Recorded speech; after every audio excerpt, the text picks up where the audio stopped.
Deep in the shattered ruins of Anzio in February 1944, Allied soldiers pulled a small, dirt-caked diary from the rubble.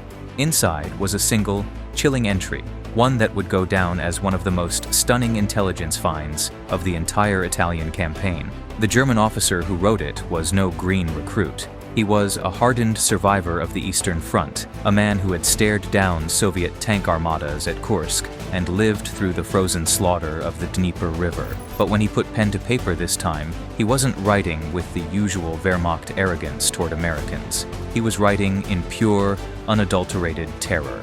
"American paratroopers," his entry read, "are devils in baggy pants. They are aggressive, reckless, and their morale is high. Of all the units I have encountered in this war, none has disturbed my sleep like this one." He double underlined those last 7 words. That blood-stained journal was passed urgently up the ranks until it landed on the desk of General Heinrich von Vietinghoff. The general read it, lowered the book, and sat in dead silence. Then he turned to his aide and demanded to know exactly which American unit was tearing through that sector. The intel came back almost instantly. It was the 504th Parachute Infantry Regiment, a vital arm of the 82nd Airborne Division. The exact same warriors who had leaped into the dark skies over Sicily, the very same men who had plunged into the Salerno bloodbath when the beachhead was crumbling. The unit the Axis powers had started calling by a title that would follow them into legend: Die Teufel mit den Schlabberhosen, the devils in baggy pants. Now, this isn't the sanitized history you get in a textbook. When we picture World War II in Europe, Hollywood gives us Saving Private Ryan, focusing entirely on the clean heroism of D-Day. But in the brutal years between Pearl Harbor and Normandy, there was a savage meat grinder of a war dragging across North Africa and straight up the treacherous spine of Italy. And it was right there, choking on volcanic dust and freezing in alpine passes, that ordinary kids from North Carolina, the auto plants of Detroit, and the swamps of Louisiana mutated into a fighting force that completely broke the German military's brain. To grasp the sheer panic behind that nickname, you have to understand what an American paratrooper was in 1942. They weren't standard-issue grunts shoved out of a plane. They were a terrifying new breed. The U.S. Army spent 2 years engineering from scratch. Having virtually no history of airborne combat, the Americans stole the tactical playbook from the Germans, who had pioneered mass jumps in Crete and then turned it up to 11. They weaponized it, made it hyper-aggressive, and forged a unit far deadlier than the original Fallschirmjäger ever dreamed of being. Before August 1942, the 82nd was nothing special, a reliable unit left over from World War I. Then the brass chose them to become America's first Airborne Division. Every single soldier was a hardcore volunteer. The physical gauntlet was punishing, the psychological tests merciless. Recruits sprinted for miles under the crushing weight of full combat gear before they were even allowed to eat breakfast. They jumped through driving rainstorms, blind darkness, and howling winds until hurling yourself out of a plane at 1,000 feet felt like a basic reflex. The dropout rate was staggering. The men who didn't quit were a rare breed, adrenaline junkies who fed off extreme misery rather than running from it. Look at Sergeant William Blank of the 504th Spee Company. A 22-year-old kid from a tiny Pennsylvania farming town, he earned his wings in the spring of 1943. Writing home to his mother, he glossed over the agony with casual detachment. "We run a lot. The food is pretty good.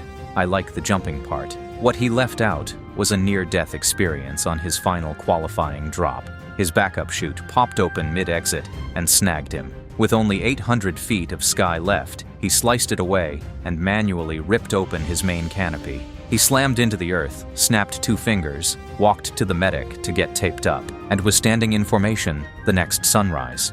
3 weeks later, he was on a troop ship bound for North Africa. By early 1943, the Desert War had been raging as a total bloodbath. Rommel's Afrika Korps was still a terrifying enemy. Divisions like the 10th Panzer fielded the most lethal tank crews in the German military. The American Army, to put it bluntly, was getting its teeth kicked in. The massacre at Kasserine Pass, where veteran German armor chewed through green American infantry and shoved them back 50 miles in 48 hours, was a brutal reality check. Eisenhower gutted his command staff and began forging an army that wouldn't just survive the Germans, but kill them. The Airborne was the tip of that spear. The grand strategy for Operation Husky, the massive July 1943 invasion of Sicily, relied on the 82nd dropping behind enemy lines hours before the beach landings. Their job: grab the high ground, choke off crossroads, and stop panzer divisions from slaughtering the amphibious forces. On a map, it was a beautiful plan.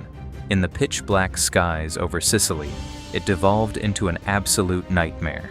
On the night of July 9th, transport planes hauling the first wave smashed into a fierce storm with 35 miles per hour gales, instantly shredding formations. Then came anti-aircraft fire, tragically, much of it from jumpy Allied warships, tearing the C-47s apart. Paratroopers were violently scattered across 30 miles of jagged countryside. What happened next was nothing short of a tactical miracle. Troopers who slammed into the dirt entirely alone did not sit around waiting for orders. They didn't wander looking for their units. And they certainly didn't do what the Wehrmacht assumed terrified rookies would do: hide and surrender. Instead, they linked up in the pitch black, threw the rulebook out, and went on the hunt. Captain Ernst Weber, running a Hermann Göring company near Gela, wrote a frantic battle report stating that at dawn on July 10th, his troops were suddenly blasted from 3 directions by ghost-like paratroopers. We could not determine their strength, Weber confessed. They unleashed grenades and machine gun fire from olive groves, ditches, and stone farmhouses they had stealthily seized in the night. Every time his men fired at one muzzle flash, they were flanked by 2 more. These GIS weren't acting like a broken, scattered force. They were acting like men who had weaponized total chaos. That is a terrifying concept. An enemy who uses disorganization as a deadly tool. American NCOs were explicitly trained to take charge the second their officers were killed. This rogue initiative completely clashed with German doctrine, where soldiers were programmed to wait for orders when a plan collapsed. Stranded in the dark all over Sicily, the 82nd instinctively defaulted to hyperviolence. It was the only gear they had. Take Sergeant Harold Mitchell of the 505th. Blown 8 miles from his drop zone, he found himself on a dark hill at 3 a.m. with just one other guy, a kid from South Boston named James Rourke. They walked toward the gunfire. Stumbling onto a German communications hub, they gunned down 2 guards, took a hostage, and slashed the phone lines linking an artillery battery to its generals. Then they kept walking. By sunrise, they had scraped together a squad of 11 random paratroopers from 4 different companies and set up a lethal ambush on a main highway, completely shattering a German mechanized column rushing to the beaches. Nobody told them to do it. They just decided it needed to be done. When historians dug into the German combat logs from Sicily, a terrifying pattern emerged.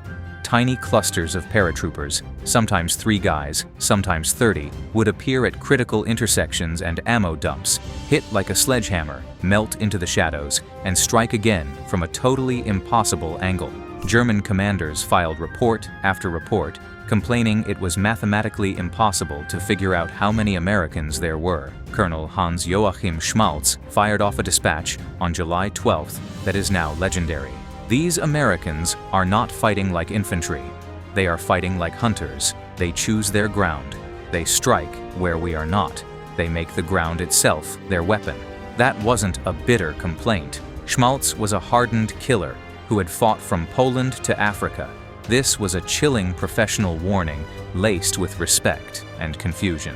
What the German brass was crashing into was the result of a massive gamble the U.S. Army had taken 2 years earlier. They trained every single paratrooper to be an absolute one-man army, master of navigation, explosives, trauma medicine, radio comms, and brutal hand-to-hand combat. The philosophy was harsh. You are going to land in the dark. You are going to be completely alone. You are going to kill the enemy anyway. By mid-August, the 82nd had bled heavily, but they'd made the Germans bleed worse. By running rampant behind the lines, scattered paratroopers forced massive panzer divisions to slam on the brakes and hemorrhage troops protecting supply lines from the monsters in the dark. Those stolen hours gave the Allied landing craft the time to storm the beaches and dig in. The brutal Italian campaign kicked off at Salerno, and within 48 hours, nightmare became reality. The German 16th Panzer Division was waiting and hammered the beachhead with such firepower that troops were being shoved back into the sea. General Mark Clark actually prepared orders to abandon the beach. The situation was catastrophic. Eisenhower rolled the dice. He ordered the 82nd to execute a blind emergency combat jump directly onto the tiny beachhead, right into the middle of the firefight. Doing a night drop into a shrinking perimeter surrounded by friendly troops and German tanks was basically suicide. But on the night of September 13th, the 504th leaped into the abyss. Over 1,000 men rained down into a chaotic hellscape. PFC Thomas Garrett, a Texas infantryman who had been rotting in a foxhole for 3 days, recounted the moment years later. "I heard the drone of the planes, then the crack of the chutes. I looked up and the sky was filled with them. Hundreds. There is no feeling on earth like that. You're sitting in a hole, you think you're going to die, and the sky starts raining paratroopers." I started crying. I'm not ashamed.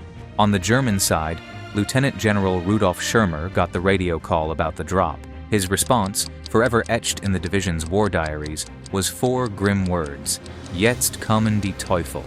Now come the devils. The 504th didn't instantly win the battle, but their presence locked down the critical breaking point on the beach and shattered the German momentum. Schirmer was hours away from launching the killing blow. Instead, paralyzed by the airborne threat, he spent September 14th freezing his tanks and frantically rethinking his plan. That 24-hour window of hesitation allowed Allied bombers and battleships to annihilate the stalled German armor. The 82nd had gotten entirely inside the heads of the German high command. They weren't just tough soldiers anymore. To the Germans, they were an absolute freak of nature, lunatics who fell from the clouds and fought like men who were already dead. Lieutenant Friedrich Conrad, a Panzer Grenadier commander, wrote to his brother, "These Americans jump out of airplanes at night. They fight in small groups that appear from nowhere. They do not seem to be afraid the way soldiers are afraid. I do not know what they teach them in America, but whatever it is, I wish they would stop." It was during this bloody aftermath that the nickname caught fire across the German ranks. Die Teufel mit den Schlabberhosen. The baggy pants wasn't a joke.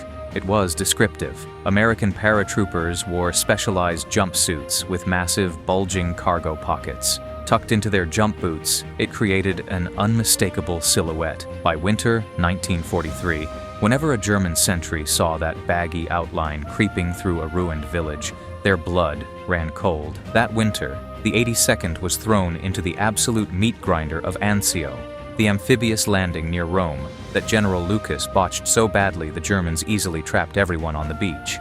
But inside that bloody perimeter, the 504th was anything but passive. Colonel Reuben Tucker, their commander, was a man built for airborne warfare, aggressive, ruthless, and so fearless he terrified his own generals. Tucker believed standing still was a death sentence. Every single night, he pushed heavily armed kill squads into the pitch-black no-man's land. They weren't there to scout. They were sent to rip German outposts apart, drag screaming prisoners back across the wire, and prove the night belonged to the Americans. Master Sergeant Klaus Brandt, holding the line across from the 504th, documented the psychological torture. They slipped through the razor wire and grabbed Miller and Hofstadter. We didn't hear a single footstep until they were already slitting throats. My men are terrified. Nobody sleeps. A week later, another raid. The listening post is gone.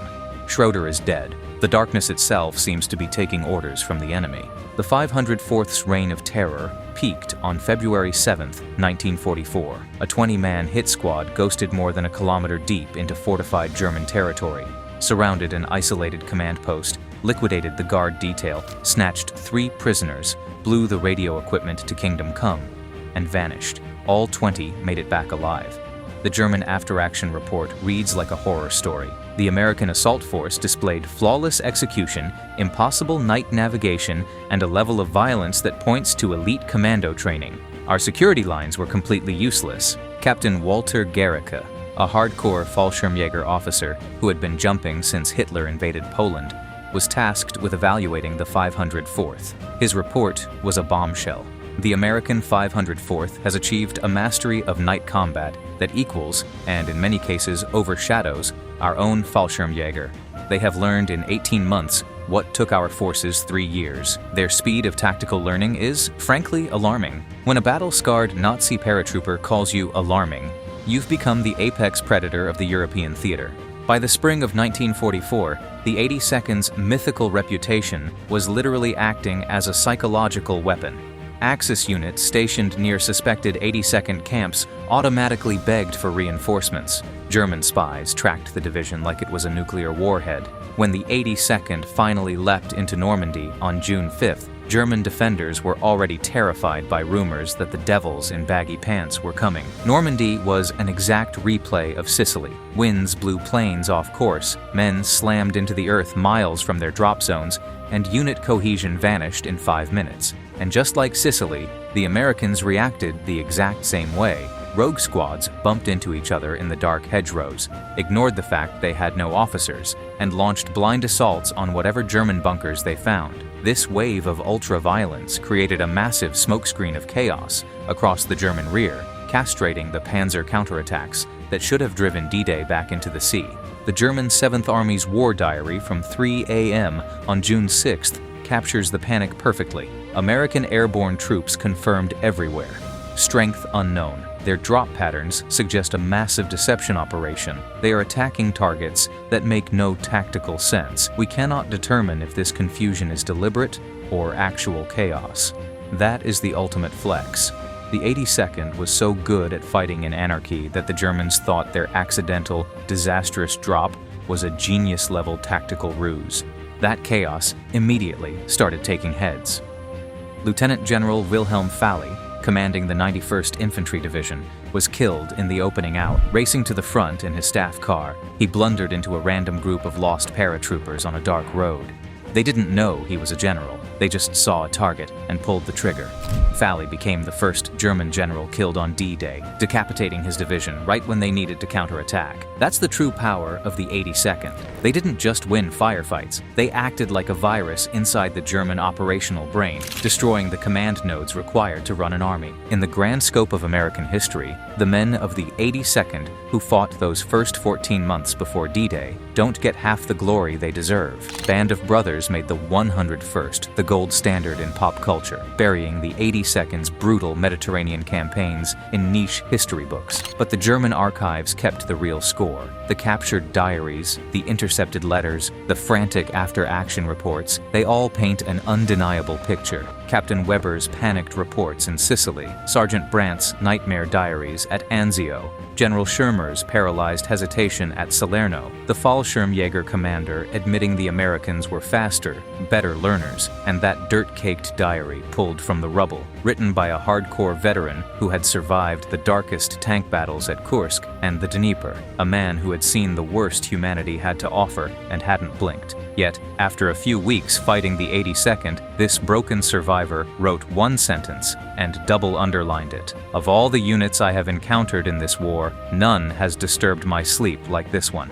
They didn't call them devils in baggy pants to be funny. They coined the name out of sheer terror, a title for phantoms who shattered every rule of war the Germans had spent 5 years perfecting. Men who hunted like wolves, thrived in chaos, and weaponized the dark. And the craziest part? They were just regular kids from Pennsylvania, Texas, Massachusetts, and Louisiana, hammered on the anvil of Fort Bragg until killing was muscle memory. Before most of them were even 25, they had jumped into 3 of the largest combat operations in human history. Every time, the plan went to hell.